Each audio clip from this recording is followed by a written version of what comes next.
हिंदू समाज की ओर से संत भी बहुत संतों के सानिध्य में ये सकल हिंदू समाज की ओर से मौन जुलूस के रूप में रैली निकाली गई। इसमें कलेक्टर साहब के माध्यम से राष्ट्रपति के नाम ज्ञापन सौंपा गया है और यूएन महासचिव के नाम भी ज्ञापन सौंपा गया है कि बांग्लादेश में हो रहे हिंदुओं पर अत्याचार जो हो रहा है उसको तत्काल प्रभाव से रोका जाए और हिंदुओं को लोकतांत्रिक देश में व्यवस्था जो रहती है लोकतांत्रिक देश में किसी भी लोकतांत्रिक देश में सभी को जीने का अधिकार है, सभी को सुरक्षा का अधिकार है। इसी प्रकार यदि ये तुरंत तत्काल बंद नहीं किया गया अत्याचार और मंदिरों को तोड़ा जाना तो हिंदू उबाल ले रहा है, हिंदुओं में जागृति हो रही है, आक्रोश है। इसी को ध्यान में रखते हुए यदि हिंदू जाग चुका तो रोहिंग्या को भारत में रहना मुश्किल कर देंगे। हिंदू जाग चुका है, इसलिए हिंदू की सुरक्षा बांग्लादेश में जरूरी है। इसी को ध्यान में रखते हुए राष्ट्रपति के नाम ज्ञापन, राज्यपाल महोदय के नाम ज्ञापन कलेक्टर साहब के माध्यम से यूएन महासचिव को भी ज्ञापन दिया गया है कि तत्काल ये अत्याचार रोके और जो मंदिरों की हानि हुई है उनको तत्काल सरकार की ओर से मरम्मत कराए। यदि ये विश्व भर में झगड़ा फैल सकता है, हिंदू जाग उठाए विश्व भर का। हम सभी जानते हैं आज हमारे सामने कितनी विकट परिस्थिति उत्पन्न हो गई है। बांग्लादेश में सत्ता परिवर्तन होने के बाद वहां पर अल्पसंख्यक हिंदुओं के साथ किस तरह का दुर्व्यवहार और बर्बरता की जा रही है। हिंदू मंदिरों को तोड़ा जा रहा है, बहन बेटियों के साथ कितना गलत आचरण और अभद्रता की जा रही है।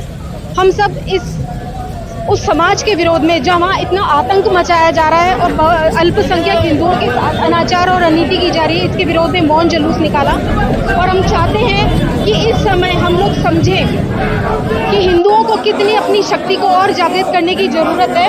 हमारे मंदिरों को किस तरह से ये लोग बर्बरता पूर्वक तोड़ देते हैं और वैसे बहुत सारी बातें करते हैं ये लोग भाईचारे की, इसकी उसकी, लेकिन ये देखिए कितना मूल में नफरत भरी पड़ी है।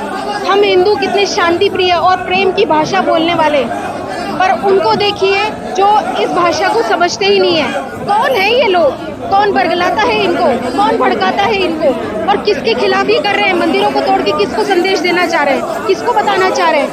हम सब समझते हैं ये उनके अंदर की नफरत, अंदर दिल में भरी हुई कूट कूट के नफरत है और ये किसी समाज के लिए नहीं, पूरी मानव जाति के लिए है। जहाँ जहाँ इन लोगों ने अपना वर्चस्व बढ़ाने की कोशिश की है वहाँ वहाँ उन्होंने देखिए क्या नहीं किया।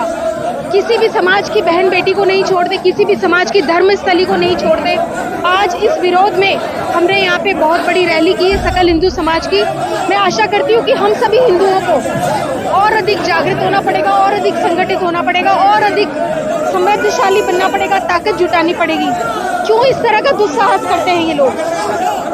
हम लोग चाहते हैं कि वहाँ पर सरकार अल्पसंख्यक हिंदुओं को सुरक्षा प्रदान करे, मंदिरों को रोके तोड़ने से, और जिन मंदिरों को हानि हुई है वो सरकारी खर्च से उन्हें निर्मित किए जाए, उन्हें उनकी प्राण प्रतिष्ठा की जाए और वहाँ पर समानता का अधिकार दिया जाए। हम लोग भी तो यहाँ पे सबको समानता का अधिकार देते हैं।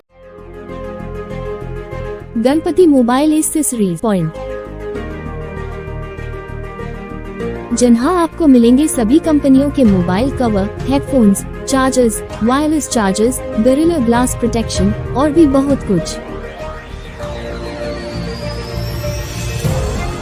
तो देर किस बात की, अभी चले आए गणपति एक्सेसरीज पॉइंट, केसरगंज गोल चक्कर के पास, पड़ाव, अजमेर।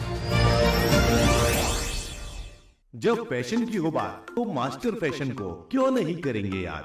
अजमेर में गारमेंट्स की सभी न्यू वैरायटीज उपलब्ध है, एक ही छत के नीचे।